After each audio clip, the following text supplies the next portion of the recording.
Ó dá creide faoi. Well, tá riad na hórba, riad na hÉireann agus riad JNR Eurovision Aimee Banks in sa studio. It's riad mór thuúis, Aimee. Gur míle maigus a bhéon seo. Gur mágus bheith. Tá tú díreach tagcha arás an bhógar, bhil tú tuirte tríachta? Tá ceir glóir. Well, tá tú fósáin agus maithín canis teach. So ina simar dús, Aimee, cén hosaí dá sim sa cheol? Well, bhí ceol timp na hata a gcónaí agus bhí ceol cláscoach freisin thug mo bhamóí sa tach agus bhí mé gcónaí a géist leis.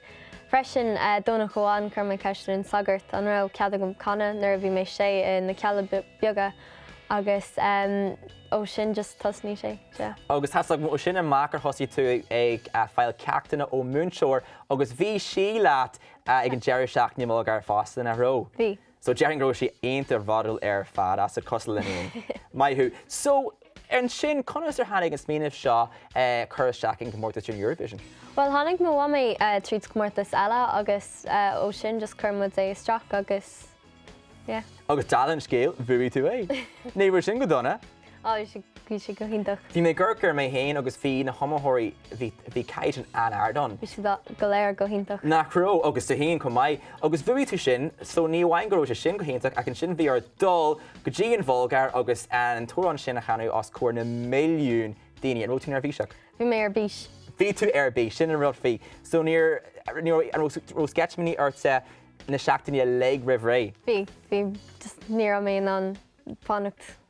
Ní rótún an fanna go dtí go rótú ar an státe sin ar son na hÉireann. Well, bhí chus mór takeíocht agus an seo in éan ar nach ró tosa in ánéide echo bhí tosa ar an státe agus fuairmid chus mór picturí is teach linear TG cahar tá irí bratí ort inis ar thuúnis ar an telefís. So hanig sé seo is teach agus taispurin sé séad cé cóbródú is bhí gach duine in éan ag ggurcurt so seo ceannaigh teach ó duine ag ggurcurt ar an ihe ag rá Aimee maithú. So céirna capan tú faú siúd?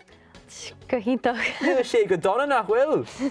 Bhíonn se lánsáasta le pictúr mar sin, agus tháinig mé pictúr ionta special tá chuir tú hain suas fásta. Brata go bhí an céir in bhéh an scéal sin? Se chumad sús brat na hÉireann ar balla an dressing room agus chumad ceistar daoine na amthirí eile chun é sinú agus tá sé agam inis. Tá sé agad inis in aileamh agus béis sé agad go Joe. Se. An smíanamh thula mé go raibh post ag do dhearfar ag an comórtas fásta. An fearéis sin? Yeah, bhí si an spokesperson agóir era agus tug sin na bhótaí amach. Agus is cúpla si fásta? Se tá. So bhí com cíarna arbh? Níl, ní feic muid mar ggéine. No, na bhreathnaí sibh? No, ach orintha meascan daoine Cap mé go raibh iad go sanna céile. Well, Aimee, bhí si códeas a bheith glóir slaat. Bé tú ráislinn sa studio seo an aine beag seo ag canú an túrán sin rialtaí mara na féidir lom sa fannacht a go dtí sin Aimee Banks, cógair just leat. Gur mágad.